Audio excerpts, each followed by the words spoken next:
Meus irmãos, nós vamos abrir o Santo Livro do Senhor com santo temor, esperança de que o Espírito Santo nos assista, venha Ele mesmo tomar nossa vida, nossa boca, nossos lábios, nossa mente, e a verdade do texto sagrado possa ser comunicada ao nosso coração, na virtude e no poder do Espírito Santo. Nós vamos abrir então o texto sagrado no livro de Atos dos Apóstolos, no capítulo de número 20.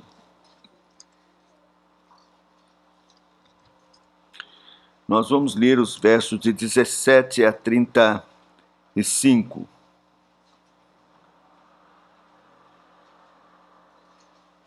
Atos 20, do verso 17 a 35.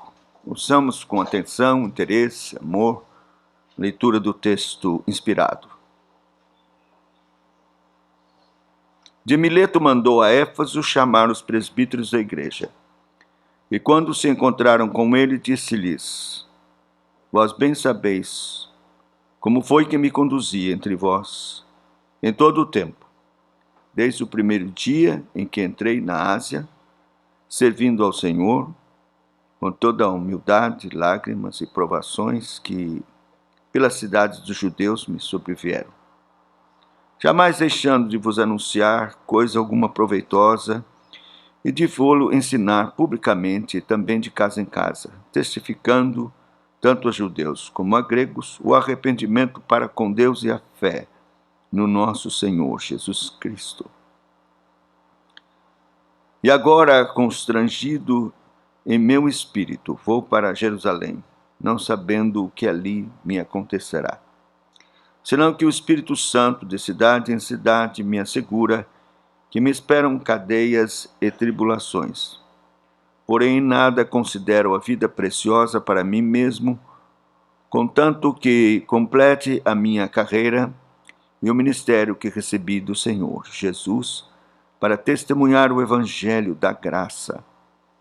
Agora eu sei que todos vós, em cujo meio passei, pregando o reino, não vereis mais o meu rosto. Portanto, eu vos protesto, no dia de hoje, que estou limpo do sangue de todos, porque jamais deixei de vos anunciar todos os desígnios de Deus. Atendei por vós e por todo o rebanho sobre o qual o Espírito Santo vos constituiu bispos, para pastoreardes a igreja de Deus, a qual ele comprou com seu próprio sangue. Eu sei que depois de minha partida entre vós penetrarão lobos vorazes, que não pouparão o rebanho. E que dentre vós mesmos se levantarão homens falando coisas pervertidas para arrastar os discípulos atrás deles. Portanto, vigiai, lembrando-vos de que por 3 anos, noite e dia, não cessei de admoestar com lágrimas a cada um.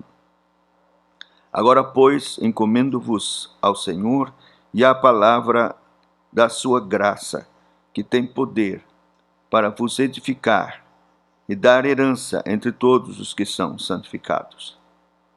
De ninguém cobicei prata, nem ouro, nem vestes. Vós mesmos sabeis que estas mãos serviram para o que me era necessário, a mim e aos que estavam comigo. Tenho-vos mostrado em tudo que, trabalhando assim, é mister socorrer aos necessitados e recordar as palavras do próprio Senhor Jesus. Mais bem-aventurado é dar do que receber. Que o Senhor aplique, queira, por sua graça, aplicar sua bendita palavra ao nosso coração. Vamos orar. Senhor, humildemente buscamos a tua face em oração, nesses momentos que antecedem a pregação da tua palavra, culto sagrado, santo, divino. E sabemos, ó Deus, dessa imensa e grande responsabilidade que cabe ao teu servo, especialmente, que é um instrumento para trazer a tua palavra. Por isso, reconhecendo minha dignidade e fraqueza, me coloco diante do Senhor. Eu rogo que por tua graça e misericórdia tu queiras me usar para a honra e glória e louvor do teu santo nome e para a edificação e advertência do teu povo. Tem compaixão, com perdão dos nossos pecados, oramos e pedimos, suplicamos estas coisas para a glória do teu nome, glória do Senhor Jesus Cristo, glória da tua palavra. Somente, em nome do amado, oramos. Amém. Bem, eu preguei esse sermão ontem na despedida lá do concílio. Então eu farei algumas adaptações, é lógico, mas eu quero compartilhar com os irmãos também. Cada domingo é uma despedida, minha também aqui, da igreja.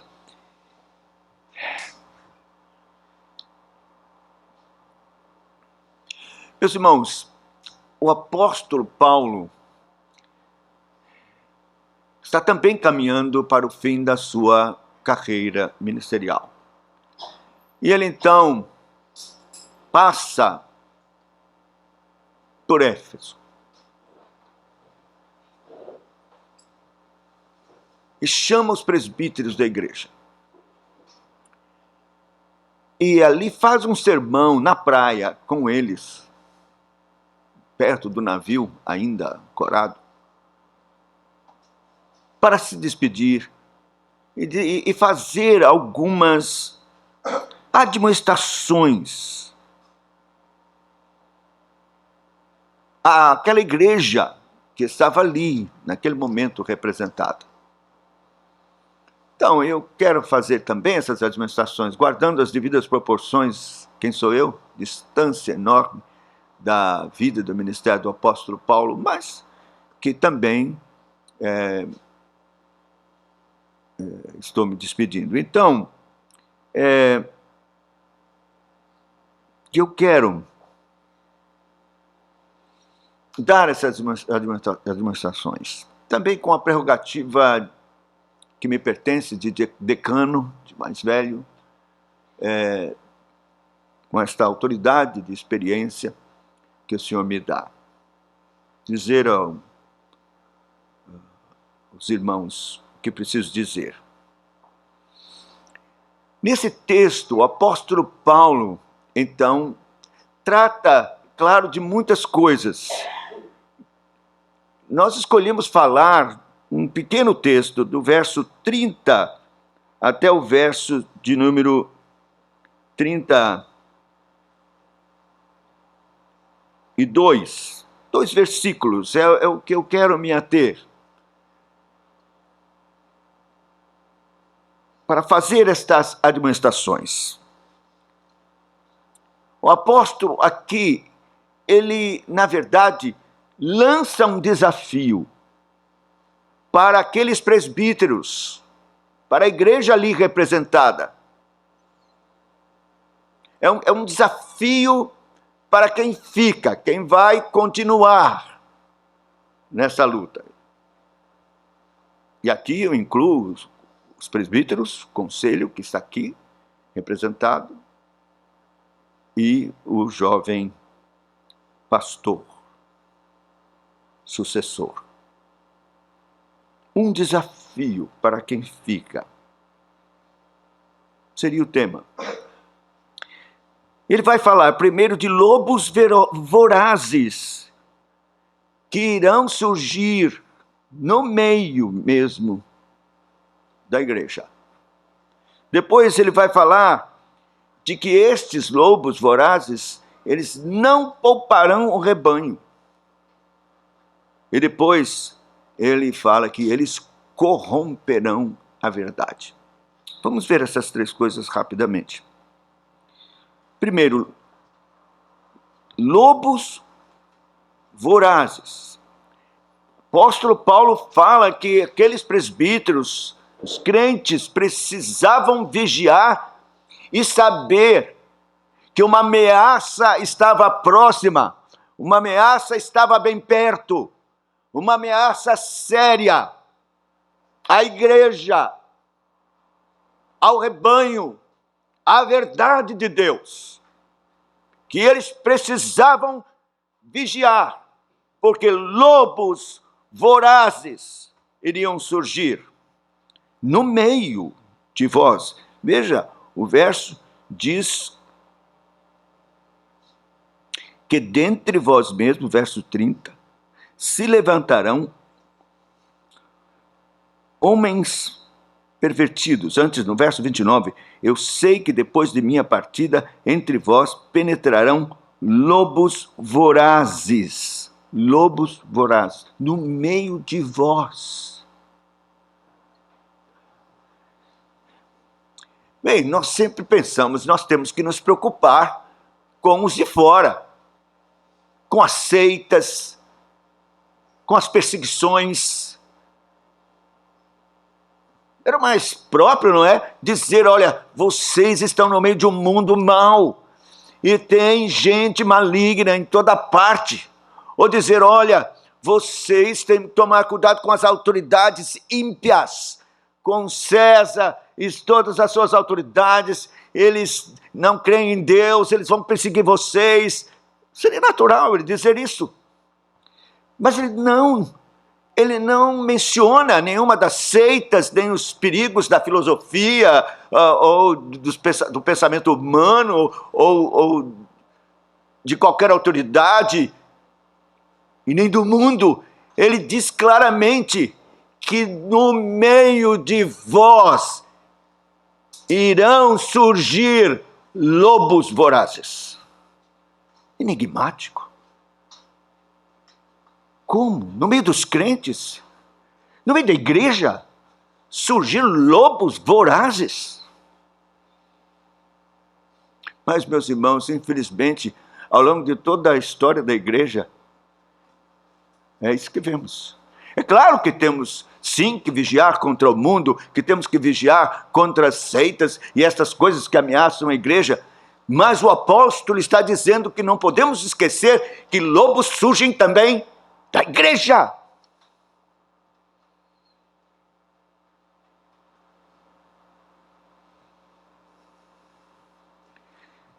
Lobos. Evidentemente, esta palavra tem tudo a ver com rebanho. Porque lobos são contra ovelhas. Gostam de devorar ovelhas.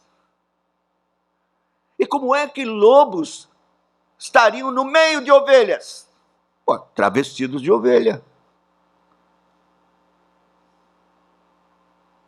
Cobertos com pelos de ovelhas.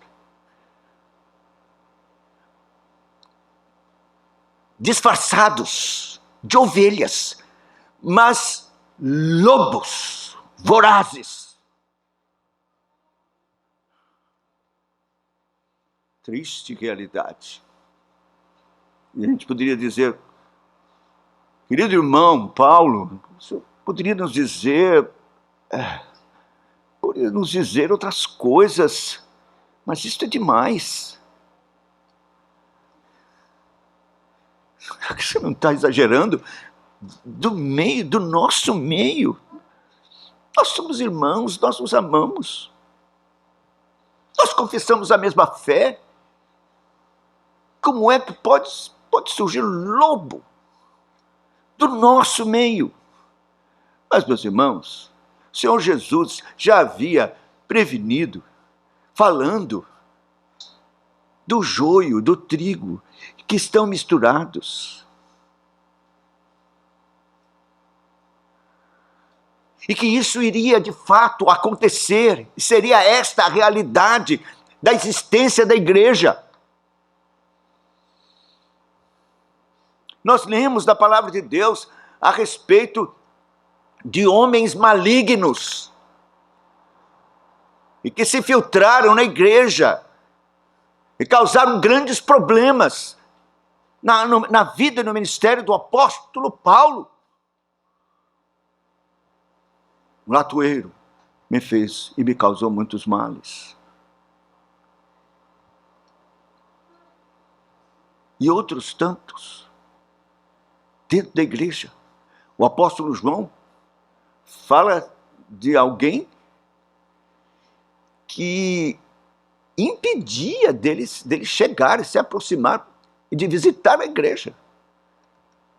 Alguém dentro da igreja. E pela história da igreja nós sabemos.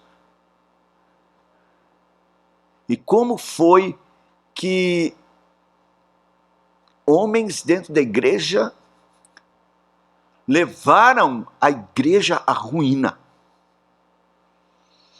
E, meus irmãos, não é o que temos experimentado dentro da nossa própria denominação? Não é o que temos experimentado na nossa luta em favor da fé reformada, de uma reforma dentro da igreja, de um retorno às Escrituras, aos nossos símbolos de fé, na luta pela purificação do culto, conforme está ordenado nas Escrituras e nos nossos símbolos de fé, na nossa luta contra a influência do mundanismo na igreja, no culto,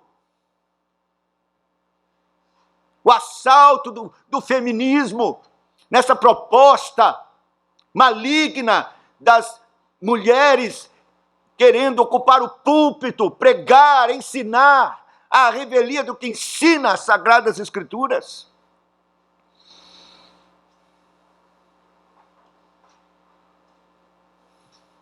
E nós encontramos oposição dentro da nossa própria denominação.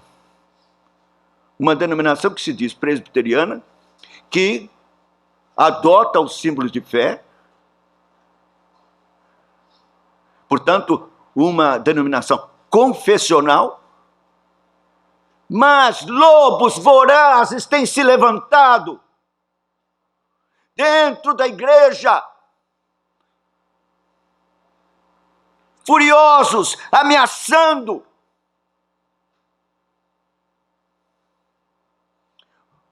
com raiva, com ódio, carnalmente, contra os que buscam uma reforma na igreja, uma mudança, uma pureza, não só no culto, mas na vida.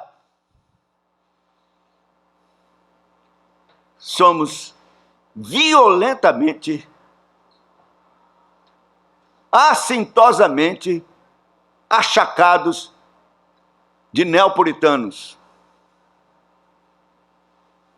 E é interessante, porque eles cunharam essa expressão, neopuritanos, certamente para identificar estes e desmistificar ou mistificar ou confundir a proposta e a mensagem deles. São chamados neopuritanos porque certamente propõem trazer costumes dos puritanos do século XVII, de 350 anos atrás, da sua cultura, para impor na igreja. E então, mulher não falar, mulher não pregar, não orar, isso é da cultura lá do século XVII, hoje não é mais.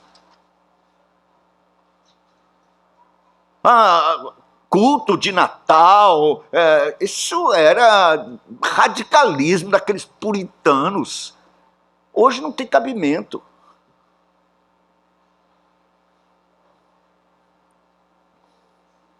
Falar contra o culto com as apresentações de corais, de solos, de quartetos, de bandas, de orquestras e de apresentações de grupos de louvor, falar contra isso é coisa lá do século XVII. Não tem cabimento. Hoje houve uma evolução e o culto se tornou de fato mais atraente.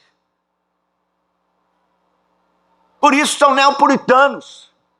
Mas, meus irmãos, o que na verdade estamos lutando, e pelo qual estamos lutando, não é por uma cultura do século XVII, costumes. Não, estamos lutando por temas e proposições bíblicas. porque a palavra de Deus não mudou.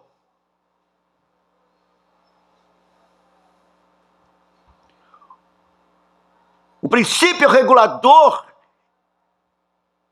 não foi uma invenção humana dos puritanos, mas foi exarado das Escrituras. É a palavra de Deus que determina, pela vontade do soberano Senhor da igreja e do culto, o princípio regulador, que simplesmente diz que aquilo que não está expressamente ordenado nas Escrituras, ou não se pode concluir diretamente dela, é proibido no culto. Isto não é costume puritano, isto é palavra de Deus, isto é ordem do Senhor da igreja, do Senhor Jesus Cristo. A Bíblia não muda. A vontade de Deus não se torna obsoleta pela modernização do pensamento humano. Ela é e será sempre a mesma, porque Jesus Cristo é o mesmo ontem, hoje e o será para sempre. Ele é o Senhor da igreja. Isso não pode mudar.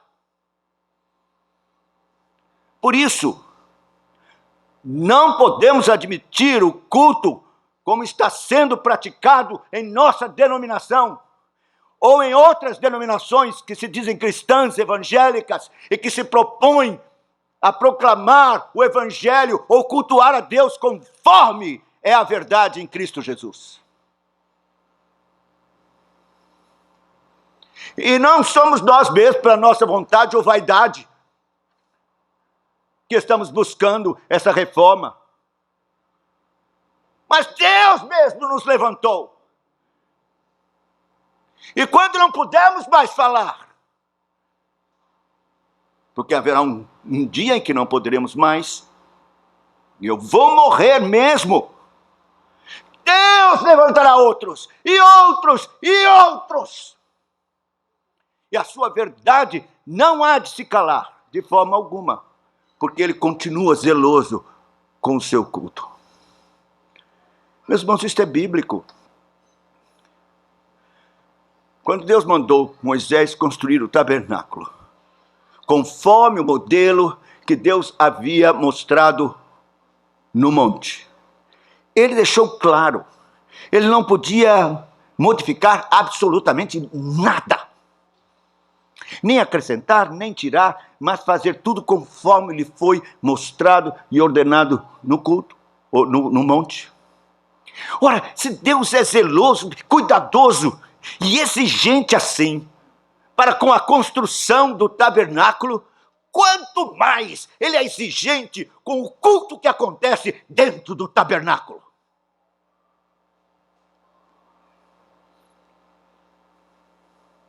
Mas os lobos estão aí, prontos para devorar. Furiosos, ameaçando. Eles já surgiram, irão surgir ainda mais, e isso será até o fim.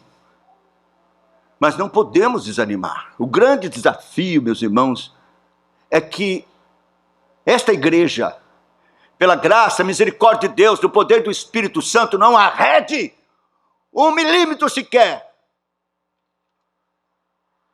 daquilo que temos alcançado pela misericórdia e graça de Deus, no entendimento claro que vem das Escrituras com relação à forma do culto como Deus quer e tem revelado nas Escrituras. Eu sei que vocês serão tentados. Eu sei, os lobos vão aparecer. E eles vão ameaçar, uivar, de todas as partes.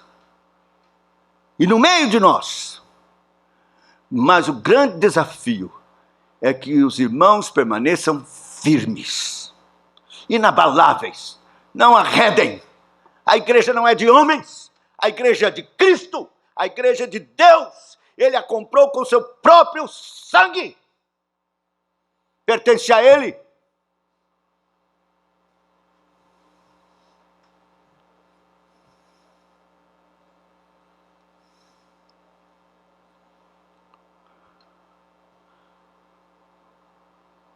Deixa Deus cuidar dos lobos. E eu digo a você, Deus cuida mesmo. Porque ninguém mais está preocupado com a sua igreja do que Ele mesmo. Ele ama a sua igreja. É a sua noiva. Ele a comprou com seu próprio sangue. É propriedade particular dele. Menina dos seus olhos. Ele a protege. Ele a ama. E Ele é Senhor de tudo e de todos, da vida e da morte.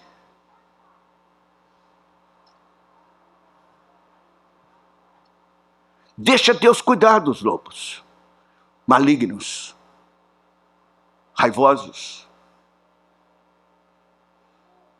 Ele cuidará. Aos irmãos, compete permanecer fiéis, firmes, inabaláveis, fincados na verdade.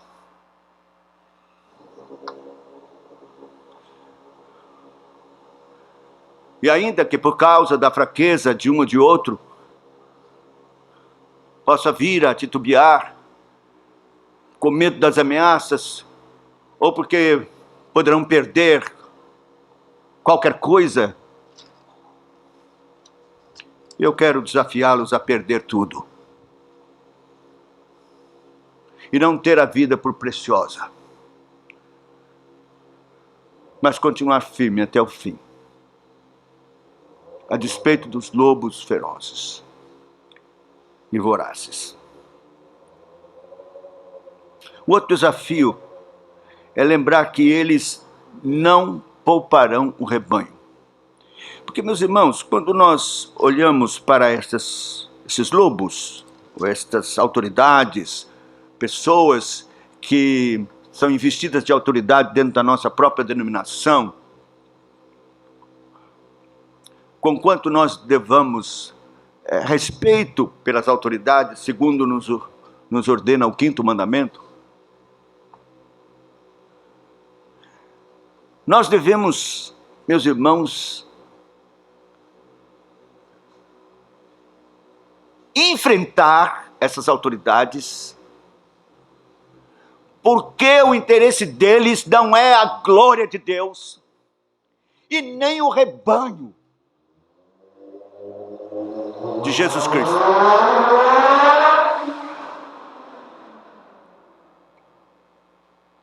O interesse deles é o próprio ventre. Eles estão se levantando, não porque amam a igreja de Deus, não porque zelam pela glória de Deus, mas porque querem o poder, posições, estão cheios de vaidade e soberba, há dinheiro por trás, interesses de toda sorte, são carnais. Portanto, não podemos tolerá-los. Por amor a Cristo, em primeiro lugar, e por amor ao rebanho do Senhor, porque eles não têm interesse algum pelo rebanho. Diz, não pouparão o rebanho, diz o texto. Não pouparão. Eles querem comer a carne das ovelhas, aproveitar-se da lã e da carne. Eles não têm interesse na saúde, no bem-estar espiritual dos crentes. E nem muito menos zelo pela glória de Deus.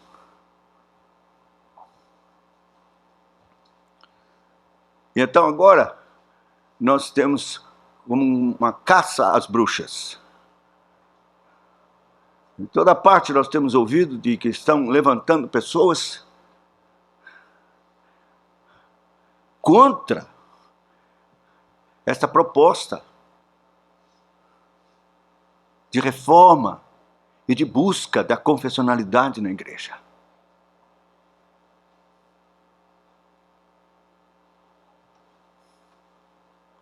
O próprio presidente do Supremo Concílio está fazendo uma turnê pelas partes outras do nosso país, nos seminários e organizações e igrejas, para ameaçar os chamados neopuritanos.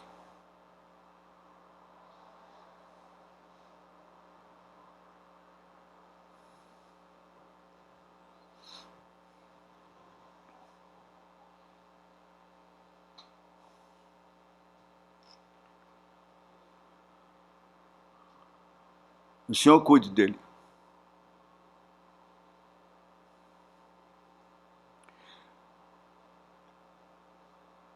Não há nenhuma preocupação quanto à infiltração perniciosa de doutrinas neopentecostais dentro da igreja, práticas neopentecostais dentro da igreja, igrejas que estão com um culto completamente comprometido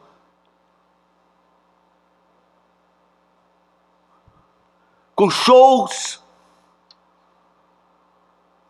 holofotes, luzes,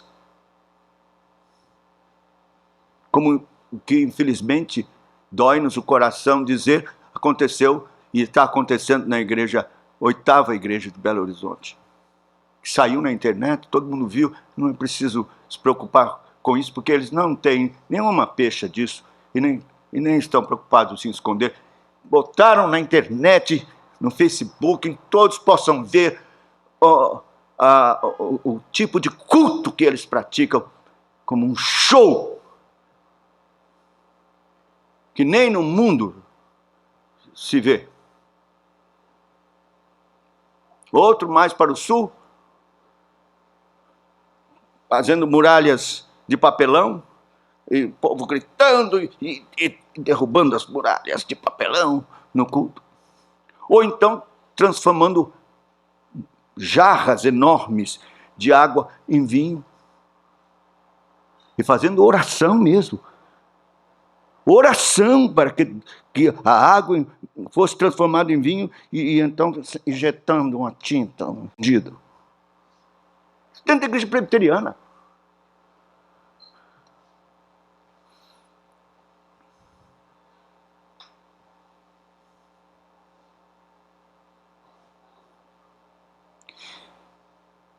Isso não preocupa, não. Não preocupa.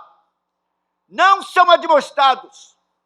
Ninguém sai peregrinando pelo país, visitando igrejas ou instituições para advertir com relação ao avanço do neopentecostalismo e desta confusão que tem acontecido na igreja.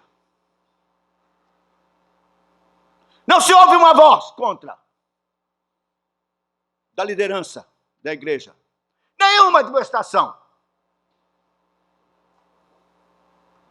E o rebanho sendo enganado, sendo consumido pelos lobos, por doutrinas malsãs e por toda sorte de inverdades destruidoras da fé. Pregações místicas.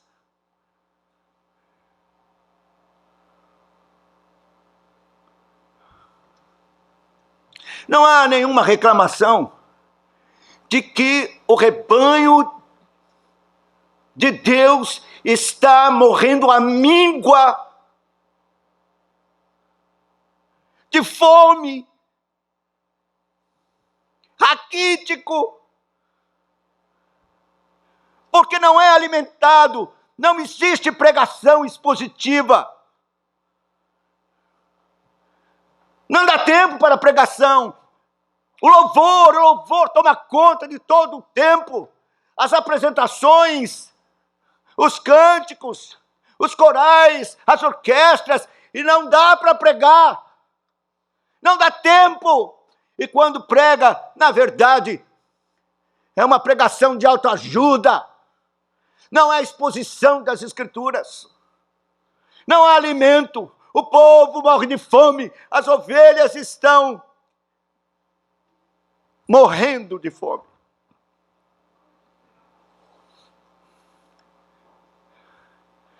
Cumprindo-se o que está escrito profeticamente para juízo. Eis que virão dias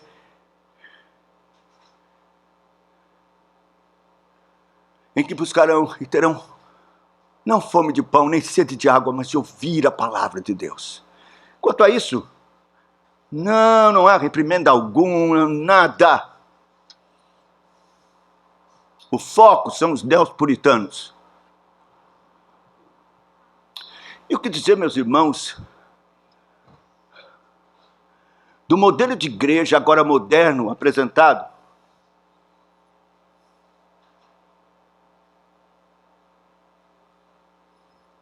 Através de comunidades.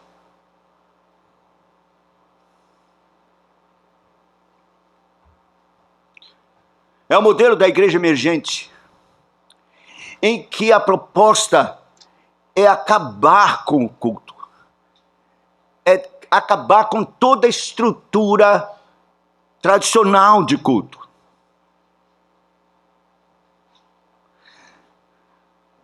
Eles não creem que a simples pregação da palavra de Deus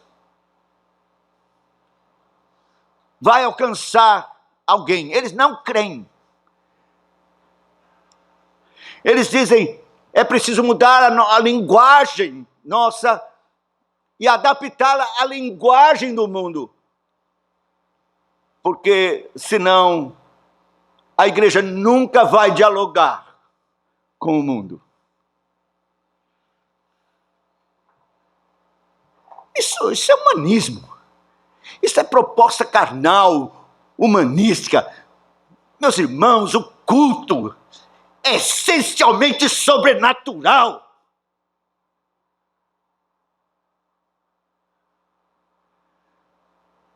A proposta do culto e da pregação da palavra de Deus é uma proposta sobrenatural. É uma proposta da ação miraculosa e poderosa do Espírito Santo de Deus, usando a palavra simplesmente.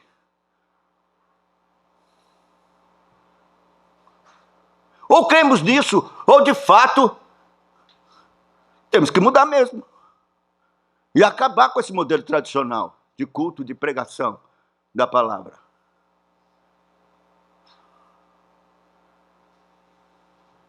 Mas, meus irmãos, o Evangelho não mudou. Ele continua sendo o poder de Deus para a salvação de todo aquele que crê.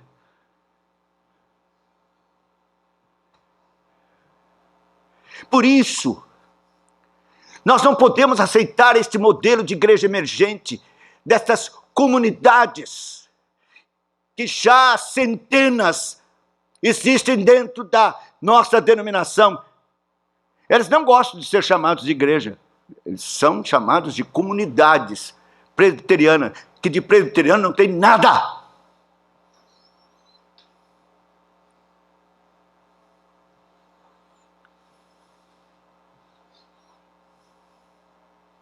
Recursos, dólares, que estão vindo dos Estados Unidos, de uma igreja ao modelo de Yellow Creek, Chácara da Primavera, e então tem se plantado estas tais comunidades em toda parte, que é uma proposta no mesmo patamar do que é chamado e conhecido como bola de neve.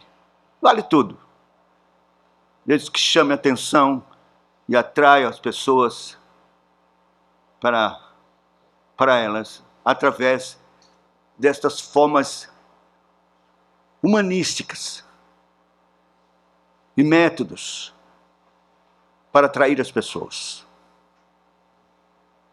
Algumas nem escritura usam. Letra de Caetano Veloso serve.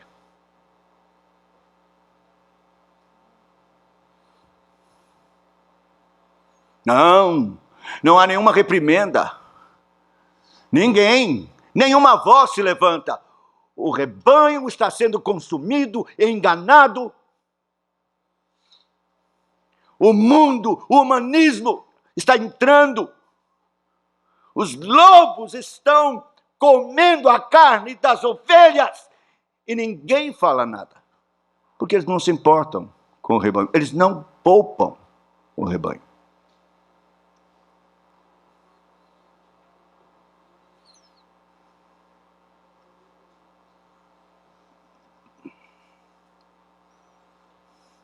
Eles querem crescimento a qualquer custo. Aí já nem estou falando das comunidades, estou falando de uma influência infeliz que foi introduzida na igreja já há uns 8 anos atrás. De um movimento chamado Movimento de Crescimento de Igreja, que tomou parte das igrejas dos Estados Unidos, inclusive PCA, Presbyterian Church Evangelical. Essa igreja, a nossa igreja tem relações intereclesiásticas. E eles entraram de cabeça nesse movimento chamado Movimento de Crescimento de Igreja, liderado por McGrath. Tomei conhecimento disso já há 8 anos atrás, ou mais, pelo menos uns 10 anos. Traduzi um artigo importante de advertência contra essa proposta perigosa, que foi publicado num livro, juntamente com o Dr. Solano, titulado Fazendo a Igreja Crescer.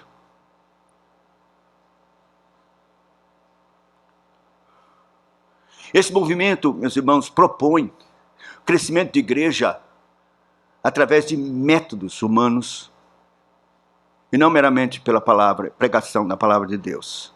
Esse McGrath foi um missionário na Índia e ele então estava conseguindo pouco ou nada lá na sua lide como missionário, e ele então desistiu e disse, não dá desse jeito.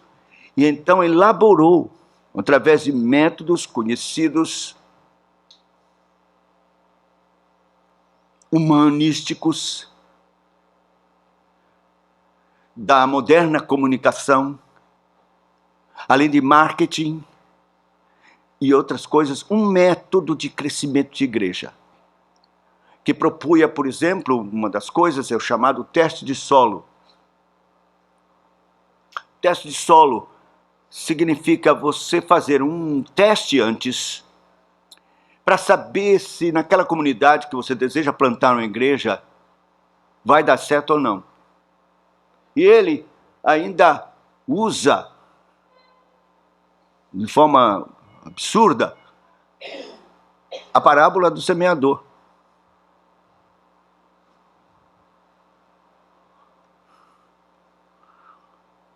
Então, por esse método, você não pode plantar a igreja num lugar que não tenha pelo menos mais de 25 mil pessoas. Menos, nem vá, nem pregue. Nem plante igreja nenhuma, não vale a pena. É o teste de solo.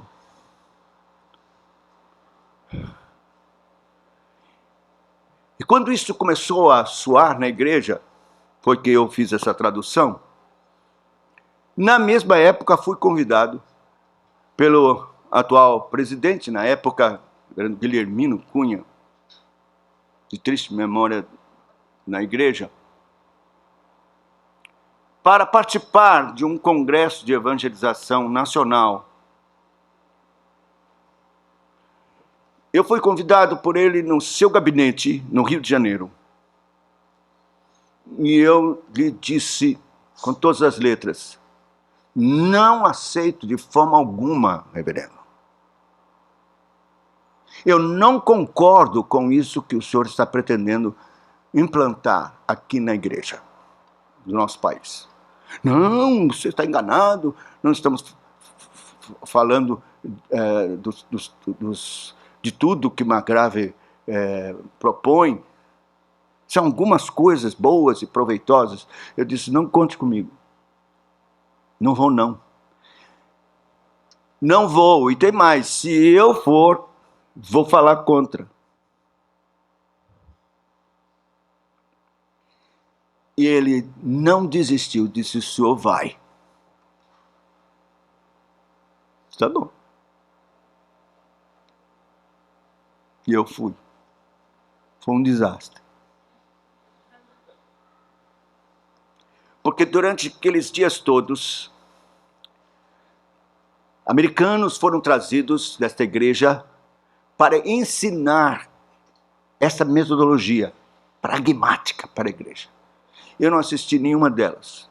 Eu fiquei o tempo todo, daqueles 3 dias, no quarto, orando e pedindo que Deus tivesse misericórdia de mim. E que não me deixasse intimidar. E o Senhor me deu a palavra. A palavra estava relacionada especialmente com o texto que diz: quando for levantado da terra, todos atrairei a mim. E o tema da mensagem era o outdoor de Deus. Quando eu for levantado da terra, pendurado na cruz, todos atrairei a mim. Nós sabemos que esses todos são todos aqueles por quem ele morreu. Todos virão eficazmente. E fui, meus irmãos, tomado pelo Espírito Santo. E preguei.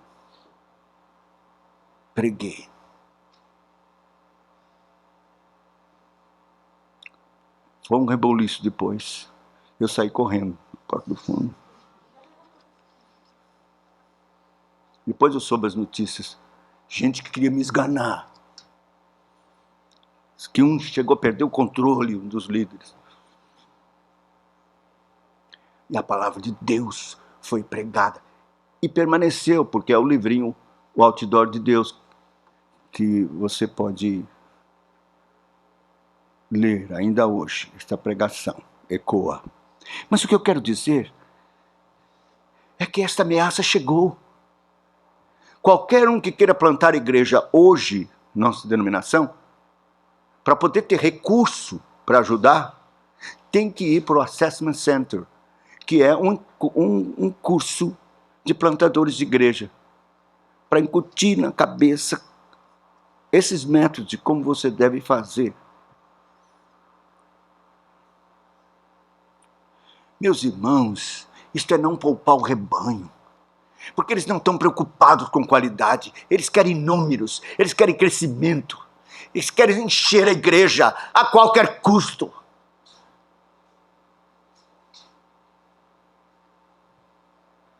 E assim, meus irmãos, estão fazendo mal. Eles estão fazendo mal, eles não estão poupando o rebanho de Deus.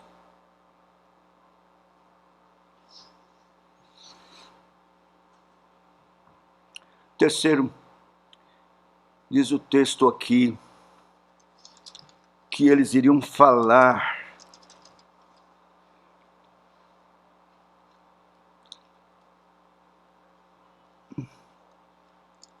verso 30, que dentre vós mesmos se levantarão homens falando coisas pervertidas para arrastar os discípulos atrás deles.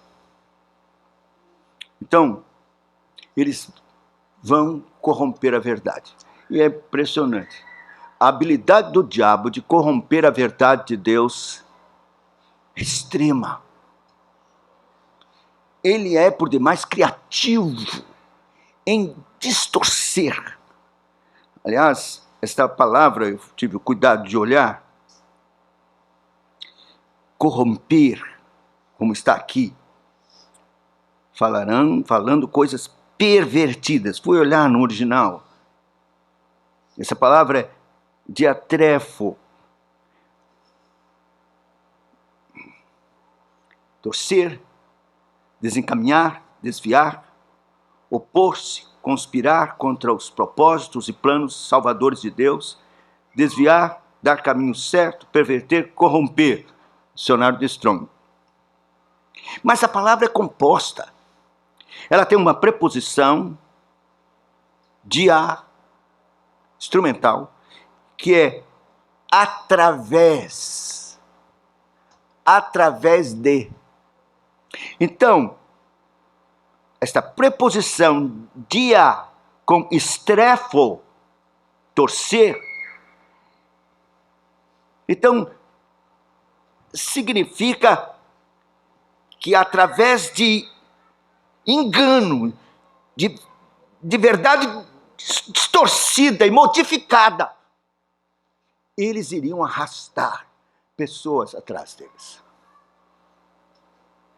Aliás, a mesma raiz desta palavra está num texto paralelo que aqui eu quero apresentar, na primeira epístola de Pedro. Se você estiver interessado, eu espero que esteja.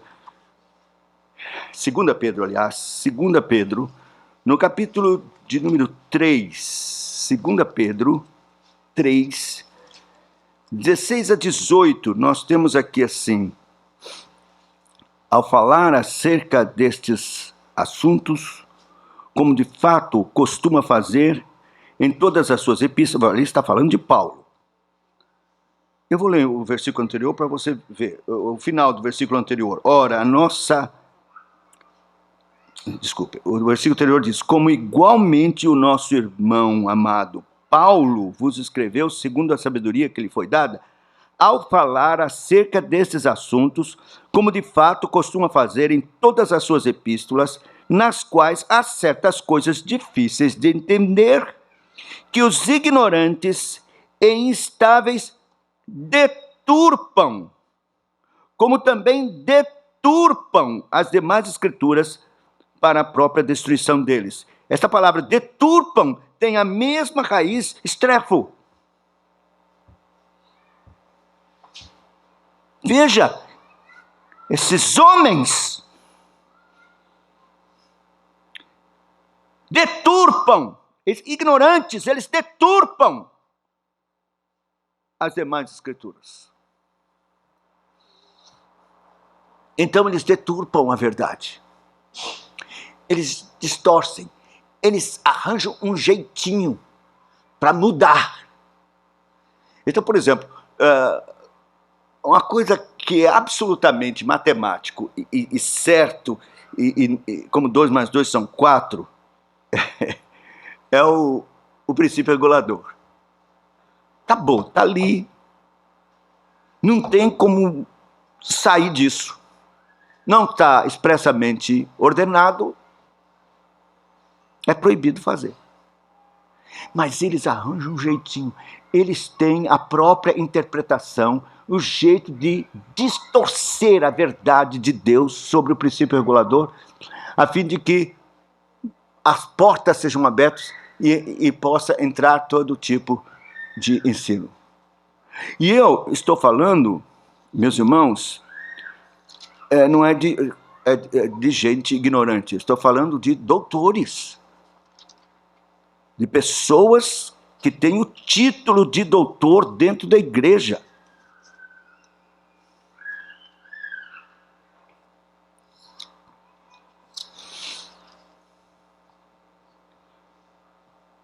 Não, bem, se nós pegarmos, por exemplo, alguns livros que a editora Cultura Cristã publicou e ofereceu para o rebanho, para a nossa igreja, como o livro de Frame, publicado por nossa editora, que contraria a nossa confissão de fé e faz uma interpretação distorcida da verdade, está aí. Nós, numa luta, buscando purificar o culto e trazer tudo conforme está ordenado das Escrituras, e a liderança, o conselho editorial da denominação, publicando livros contrários, como esse de Frame. Mas não basta isso.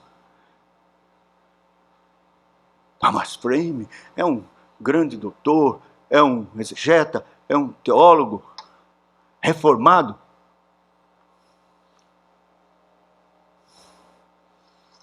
O diabo também é um teólogo reformado. E que falar de D.A. Carson? Nós temos livros aí bons, excelentes, grande exegeta. Mas a nossa editora publicou um livro desastroso dele contra o dia do Senhor. Então você veja que esses homens, eles corrompem a verdade. Eles a distorcem a despeito dos seus títulos. E isso parece muito bem com o que o apóstolo escreve a Timóteo na sua segunda carta, no capítulo 3. Sabe, porém, isto, nos últimos dias sobrevirão tempos difíceis, pois homens serão egoístas, avarentos, jactanciosos, arrogantes, blasfemadores, desobedientes aos pais, ingratos, irreverentes, desafeiçoados, implacáveis, caluniadores, sem domínio de si, cruéis, inimigos do bem, traidores, atrevidos, enfatuados, mais amigos de prazer do que amigos de Deus. E diz assim: tendo forma de piedade, negando entretanto o poder, foge também desse, pois entre estes se encontram os que penetram sorrateiramente nas casas, conseguem cativar mulherinhas sobrecarregadas de pecados, conduzidas de paixões.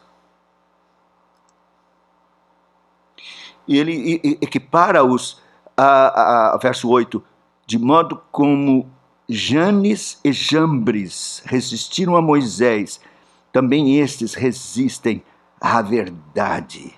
São homens de todo corrompidos na mente, réprobos quanto à fé.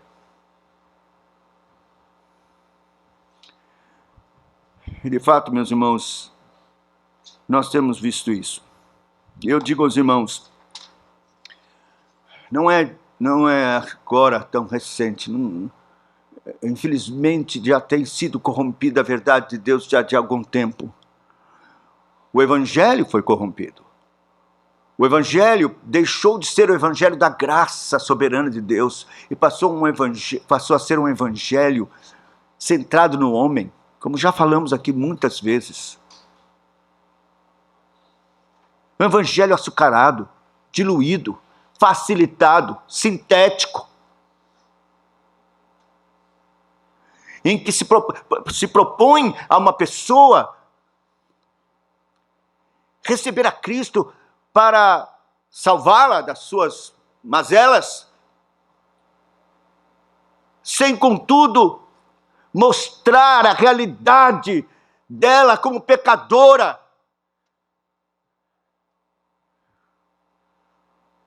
sob condenação e ira de Deus, sem mostrar de modo claro o inferno, a ira vindoura.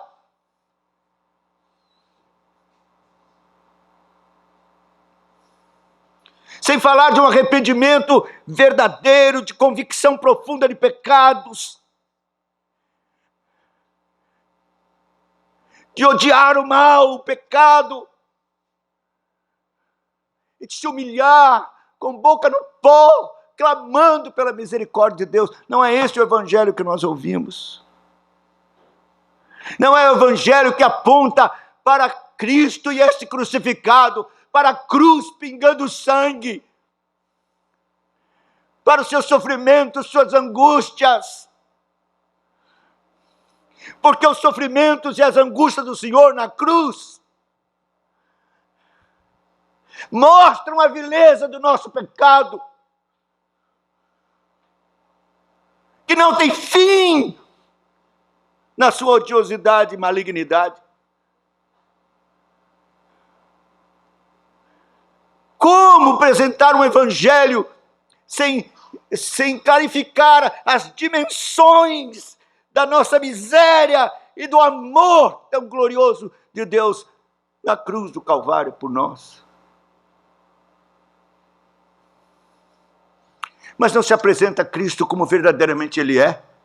As pessoas estão querendo um Cristo que venha simplesmente salvá-las, mas elas não estão dispostas a reconhecê-lo como Deus e Senhor. Elas não estão dispostas a compreender, entender e reivindicá-lo como profeta, sacerdote e rei, Senhor da vida, que não exige menos do que negar-se a si mesmo, tomar a cruz, morrer para o mundo, perder a vida, e então se apresentar como escravo dele, para servi-lo, com todas as feras do ser, numa entrega total, até o fim. Que tipo é esse de evangelho que ouvimos, distorcido por estes homens malignos, por esses lobos vorazes?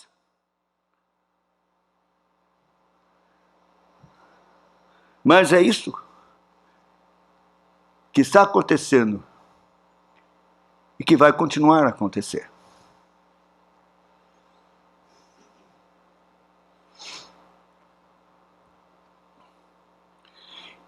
Então, o apóstolo faz esse desafio. E é isto que eu quero fazer também à minha amada igreja. Minha inesquecível igreja. Fruto das minhas entranhas. De lágrimas, sofrimento. Orações e dor, que só Deus sabe.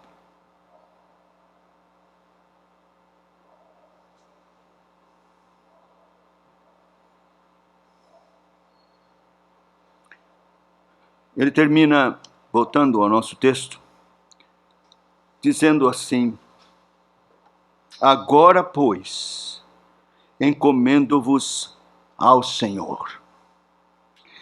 Meus irmãos, se eu fosse esperar alguma coisa dos líderes da igreja, do reverendo Daniel, dos presbíteros que aqui estão, os presbíteros dessa igreja, dos oficiais, diáconos,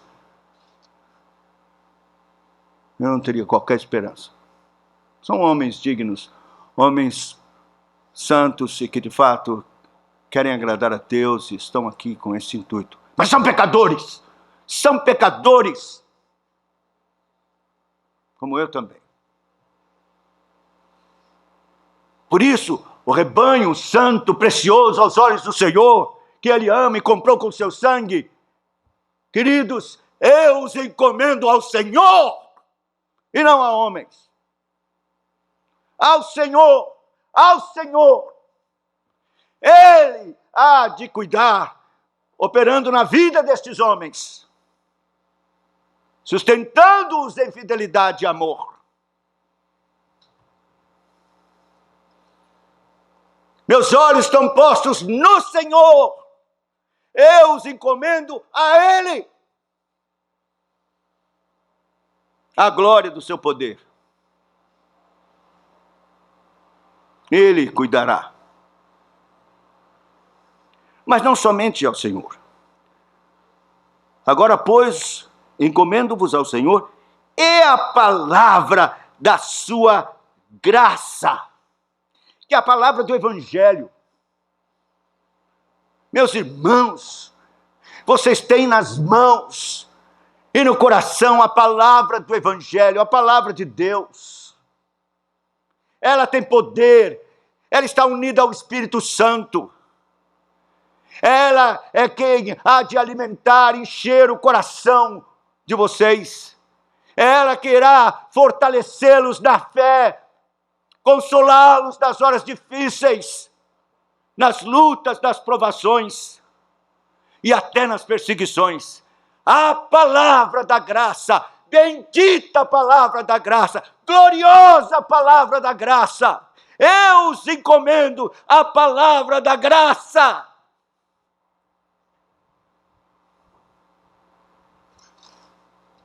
E ele diz que tem poder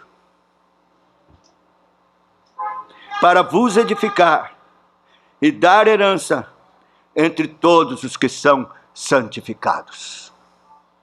Eu confio na palavra da graça. Eu creio na palavra da graça.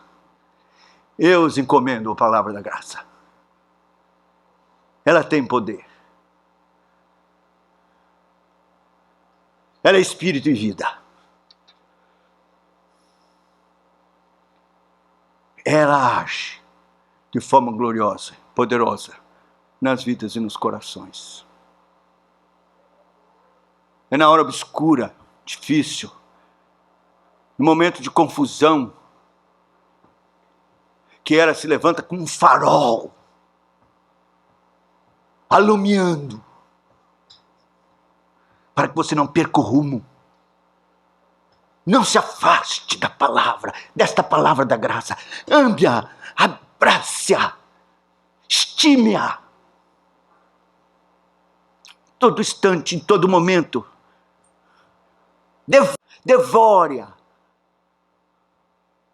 como um maná glorioso de Deus, para o fortalecimento da sua fé, revigoramento na fé, amor para com Deus e para com o Senhor Jesus Cristo. Eu os encomendo a palavra da graça.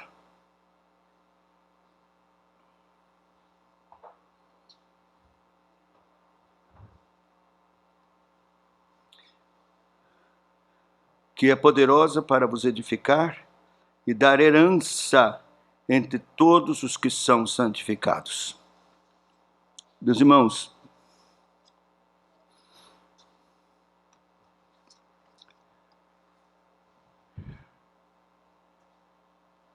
esse é o nosso objetivo. Ter herança entre os santificados.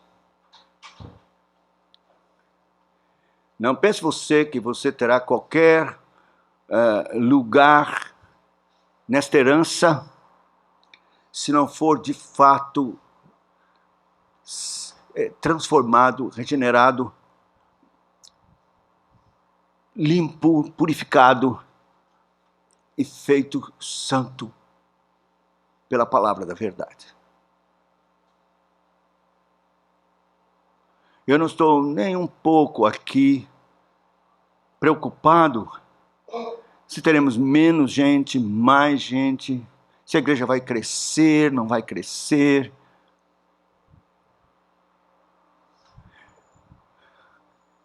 Minha preocupação é que meus filhos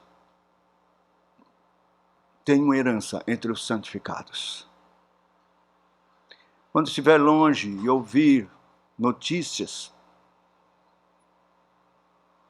vou me deleitar e me comprazer com a maior alegria do profundo da minha alma, de saber que esta igreja tem buscado a santificação sem a qual ninguém verá o Senhor. Aquela igreja que o senhor foi pastor, plantou, reverendo Josafá, é uma igreja de homens e mulheres santificados. Eles verdadeiramente amam ao Senhor Jesus e querem ser santificados. Pode saber que vou dar glórias e pulos e agradecer ao Senhor, porque os meus amados alcançaram herança entre os santificados. Que o Senhor, por sua misericórdia e graça, possa abençoar poderosamente meus amados, queridos irmãos. Que Deus os abençoe.